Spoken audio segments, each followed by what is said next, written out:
Finally, OnePlus has come back to the UK, and if you can smell what they've been cooking on the Oxygen OS platform, then you might want to stick around because there's some killer features here on their new entry-level phone that you need to see. This one is called the OnePlus Nord CE4 Lite 5G. Its launch day price is £299 here in the UK and €329 in the rest of Europe. They're also throwing in a set of Nord Buds 2 if you pre-order the device, and I believe you get an extra £50 discount if you pre-order before the 2nd of July. The colour options here are Super Silver and Mega Blue, which is how I felt after watching Star Wars: The Acolyte. The power of one, the power of two, the power of many.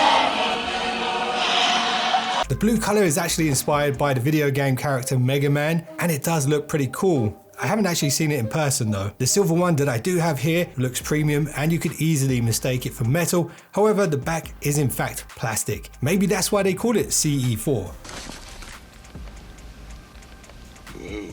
And it does have some explosive features, metaphorically speaking. For example, the display is a flat 6.67 inch 120Hz AMOLED with a peak brightness of up to 2100 nits. And for context, that's around the same brightness you get on the regular iPhone 15 display. However, it is a Full HD Plus panel, but it has a respectable 395 pixels per inch. And OnePlus has thrown in a little deal sweetener. It's got the OnePlus Aqua Touch feature that was first introduced on the OnePlus 11. So if you get your hands wet, or if you're a sweaty gamer, the CE4 Lite will have no problem recognizing screen touches and eliminating ghost touches. It does also have an official IP54 rating, which means while it can't be submerged in water, it can withstand light splashes and dust. And my first impressions of the display are good. Even though it's an 8-bit panel, the color tones seem to be quite accurate and the details certainly will be sharp enough for most people. And there's an optical fingerprint scanner under the display, and 2D face unlock is also an option here with that selfie camera. And something that stood out to me straight away when watching content here on the CE4 Lite is how good the speakers are. Honestly, they sound so impressive for an entry-level smartphone. Today, I'm going to be trying something that's never been done here on YouTube. And before we get into this barbecue challenge, let me introduce you to the tools that I'll be working with.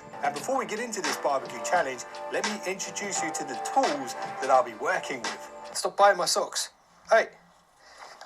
And just going back to the AMOLED display, it has the ability to adjust down to 60Hz when needed, and this can help the phone save power. Now, while we're speaking about power, this is an area of strength for the CE4 Lite. In Europe, it's got a 5110 mAh battery, and it does support OnePlus's 80-watt Super VOOC charging. And they say it can go from 1% to 100 in 50 minutes. And when it's fully charged, they say you can get up to 2-day battery life, and you could even play 18 hours of continuous YouTube videos on that single charge. So if you want to test that theory, feel free to watch 18 hours of my content. Maybe that will help jog the algorithm to start promoting my videos. Anyway, moving on, there is an AI algorithm here that learns your charging patterns and protects your battery's health so that it will live longer in the long run. And while it doesn't have wireless reverse charging on the back, wired reverse charging is possible here via a wire. It supports 5-watt charging speeds. Now, when it comes to processing firepower, it's got a decent chip for the money. It is a Qualcomm Snapdragon, and in this case it is the 695. It's not the newest, but it does support sub-6 5G and up to 2 gigabits per second download speeds, and that is fast. In regards to gaming, it's got a gaming mode which boosts the performance a bit, and the fact that it is a Full HD Plus panel certainly helps when it comes to graphics and performance. You can run most games quite smoothly, but if you push it to the limits, you might notice a few frame skips here and there. My best advice for this one is to keep the graphics and frame rates on the medium settings for the smoothest gameplay. And because this is a Snapdragon device, you also get Qualcomm's aptX here for higher resolution audio. And if audio is important to you, you can actually go one better with this phone because you can get true lossless audio thanks to its built-in headphone jack.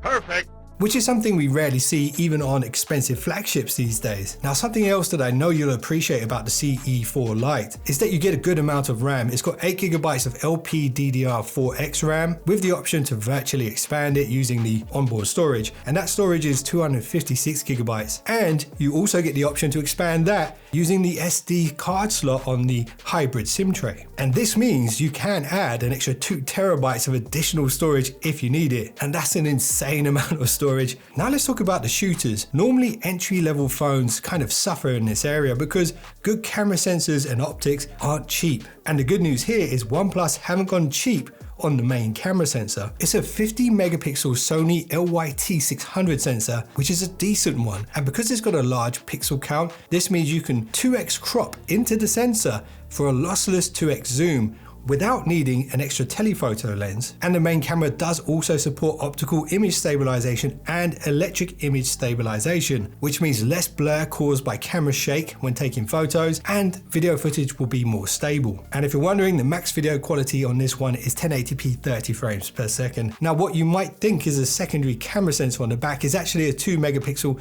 monochrome sensor. Some people think these things are gimmicks, but I actually tested this by putting my finger over it and taking a portrait shot, and then taking the portrait shot again with my finger off, and this was the result. What it actually does is it assists the main camera sensor by providing edge detection information and also depth information, and it definitely does make a difference. And if you're wondering what the ASPH on the camera module represents, it's the spherical lens used on the primary camera. It's kind of similar to what Sony use on their flagships. The selfie camera is in display and it's a 16 megapixel shooter with a 24mm equivalent lens, and it's not bad at all. It's actually pretty good. And in terms of performance in general and HDR, I'm actually very impressed with how good it is considering the price point. Now, Oxygen OS 14. If you're not familiar with OnePlus, then you might not be familiar with this, but Oxygen OS is their own skin over Android, and it's actually been a fan favorite for many years amongst reviewers and of course loyal OnePlus fans. Out of the box you get all of the Android features that you see on other Android phones, but you also get the classic OnePlus stuff, like the ability to use gestures on the lock screen to launch into specific tools like the torch. You also get the smart cutout feature, very similar to what we see on the iPhone, that allows you to cut subjects out of photos and save them or share them or